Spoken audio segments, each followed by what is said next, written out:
दुर्योधन, दुःशासन, शकुनी यांनी एकत्र येऊन अनेक वेळा पांडवांना मारण्याचा प्रयत्न केला. एकदा तर वारणावतमध्ये लाक्षागृह बनवून त्यामध्ये या पाचही जणांना माता कुंतीसह जाळून मारण्याचा प्रयत्न केला गेला. पण विदुराच्या पूर्वसूचनेमुळे हे पाचही जण आणि माता कुंती त्यातून सुखरूप बाहेर आले.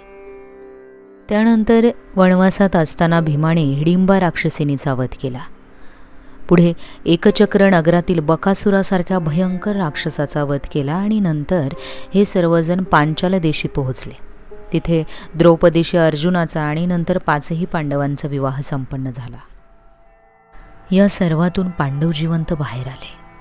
हे जेव्हा दुर्योधन, दुःशासन आणि शकुनीला समजलं तेव्हा त्यांनी एका सभेमध्ये सर्व ज्येष्ठांनी मिळून विचार केला की पांडव आणि कौरव एक होतील असे दिसत नाही, म्हणून त्यांना विभक्त करणेच योग्य आहे. सभेच्या अंतिम निर्णयामध्ये कपटाईने पांडवांना खांडवप्रस्थ देण्यात आलं, एक अशी जमीन जी वर्षानुवर्षे पडीक असून पाण्याचा दुष्काळ असलेली जमीन. पण याच खांडवप्रस्थाला कृष्णाच्या मदतीने पांडवांनी इंद्रप्रस्थ बनवले. पांडवांची दिवसेंदिवस कीर्ती वाढू लागली. पांडव हे दिग्विजयी झाले. महाराज युधिष्ठिरांचा राजसूय यज्ञ झाला आणि हे सर्व पाहून दुर्योधनाचा मात्र जळफळाट होत होता. एके दिवशी पांडवांना बरखास्त करण्यासाठी शकुनीच्या सांगण्यावरून दुर्योधनाने कपटाईने द्यूतक्रीडेचं आयोजन केलं आणि पांडवांना या द्यूतक्रीडेचं आमंत्रण देण्यात आलं. सारे पांडव, त्यांच्या राण्या आणि माता कुंती हस्तिनापुरास निघाले. सारे हस्तिनापुरास आलेले पाहून दुर्योधन, दुःशासन, शकुनी अशा कलिपुरुषांना विलक्षण आनंद झाला.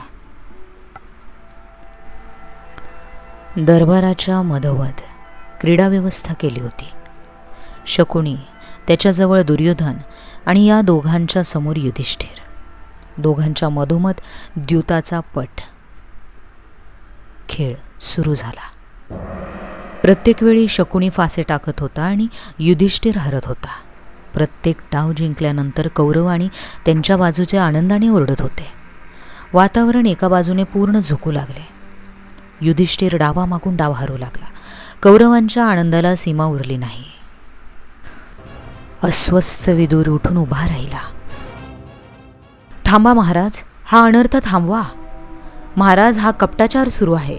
हा जुगार इथेच थांबवा. द्वेषाने घेरलेल्या आपल्या लाडक्या पुत्राला आवरा. हा शकुनी द्वितक्रीडा नाही तर कपट द्वित खेळतो आहे. हे जर इथेच थांबले नाही तर याचा शेवट विनाशात होईल. महाराज, थांबवा हे.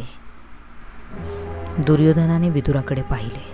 अतिशय उर्मटपणे तो म्हणाला, काका, तुम्हाला हे भगवत नसेल तर इथून चालते व्हा. इथे तुमची तिळमात्र गरज नाही. शकुनी छिन्नपणे हसला आणि म्हणाला, धर्मराजा, खरेच तू खूप डाव हरलास. आता तुझ्याजवळ काही उरलेले आहे की नाही? तुझे चारही भाऊ आणि आता युधिष्ठिरात तुलाही जिंकले. आता मात्र तुझ्याकडे एकच वस्तू उरली, ती पण पणाला लाव. जुगाराचं काही सांगता येत नाही. शेवटच्या डावातही जिंकायला सुरुवात होते. पण मी माझ्यासकट हरलो आहे. आता काही उरलं नाही. धर्मराजा, अजून एक बहुमोल वस्तू तुझ्याजवळ उरली आहे. पांचाली. आणि आता डावामध्ये द्रौपदीलाही जिंकली. पितामह भीष्म, गुरु द्रोणाचार्य, कृपाचार्य सारे ज्येष्ठ माना खाली घालून बसले होते. सारी सभा स्तब्ध होती. एक विचित्र भयंकर शांतता होती. त्या शांततेचा भंग करत दुर्योधन गरजला, दुःशासना, जा अंतःपुरात जा आणि त्या द्रौपदीला दरबारात. दुःशासन मोठ्या आनंदाने निघाला. अंतःपुरात घुसून तो उद्धटपणे द्रौपदीला म्हणाला, आता तू आमची दासी झाली आहेस. बऱ्या बोलाने चल.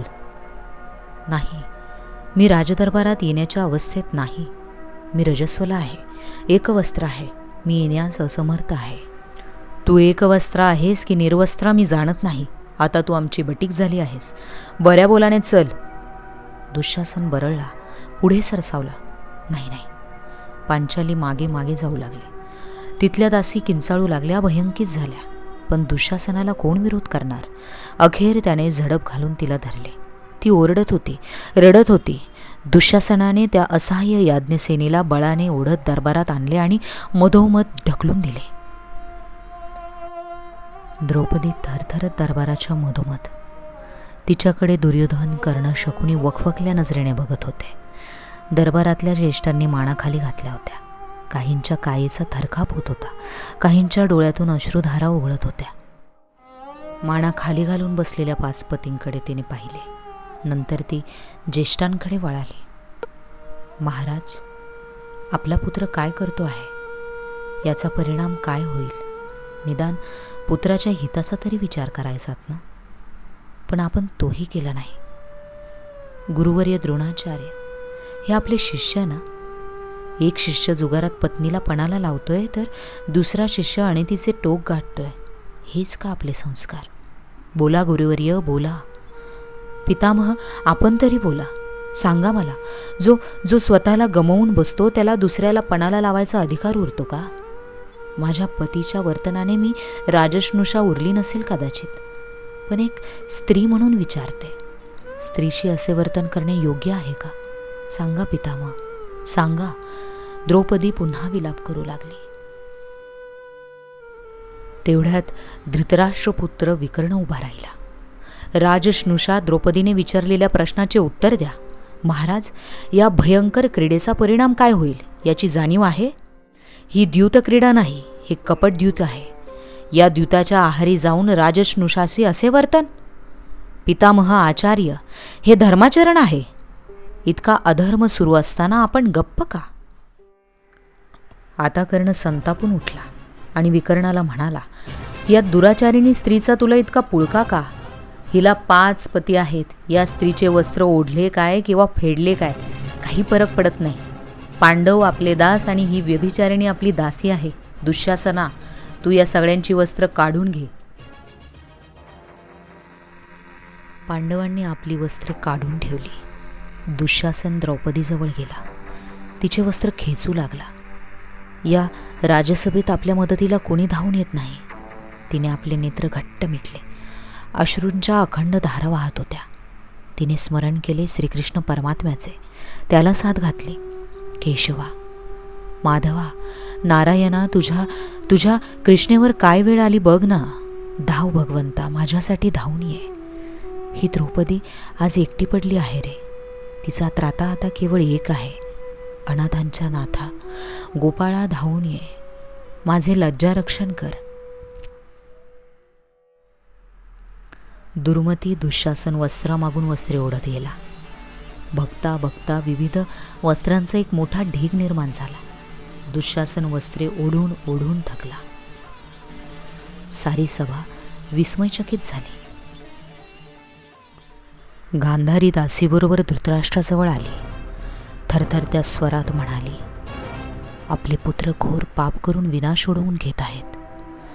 हे अशुभ सूचक ध्वनी आपल्याला सांगतायत. सावधान महाराज, सावधान. आता तर धृतराष्ट्राच्या हृदयाचाही थरकाप उडाला. तो ओरडला, थांबा, थांबा. सेवकांची मदत घेऊन तो सिंहासनावरून उठून द्रौपदीकडे आला. धृतराष्ट्राने द्रौपदीच्या मस्तकावर प्रेमाने हात ठेवला. सुनबाई, तू आमची सर्वश्रेष्ठ पुत्रवधू आहेस. बोल, तुला काय हवंय? आपण वरदानच देणार असाल तर माझे पती सम्राट युधिष्ठिर यांना दास्यमुक्त करा. धृतराष्ट्राने सर्वांना दास्यमुक्त केले, परंतु 12 वर्षाचा वनवास आणि 1 वर्षाच्या अज्ञातवासात राहण्याचे सांगितले. तरच त्यांना त्यांची संपत्ती पुन्हा मिळू शकेल. पांडवांचा वनवास आणि अज्ञातवास संपला, परंतु हस्तिनापुरात परतल्यावर दुर्योधनाने त्यांना सुईच्या टोका एवढी जमीन देण्यास सुद्धा नाकारले. राज्य पुन्हा मिळवायचं असेल तर युद्ध करूनच, अन्यथा दास बनून राहावं लागेल. दुर्योधनाला अनेको वेळा समजवण्यात आले. धृतराष्ट्राला स्वतः व्यास महर्षींनी ताकीद दिली. जर हे युद्ध झालं तर कौरवांचा विनाश निश्चित आहे. परंतु पुत्र मोहात अडकलेल्या धृतराष्ट्राला कदाचित काहीच दिसत नव्हतं आणि समजतही नव्हतं. आणि शेवटी महाभारताचा महासंग्राम सुरू झाला. हे युद्ध 18 दिवस चालू होते. अखेर धर्माचा विजय झाला. अधर्मावर धर्माने विजय प्राप्त केला. कौरवांना पराभूत करून पांडवांनी राज्य पुन्हा मिळवले. विजय सत्याचा झाला. जिथे सत्य आहे तिथे विजय हा निश्चित आहे.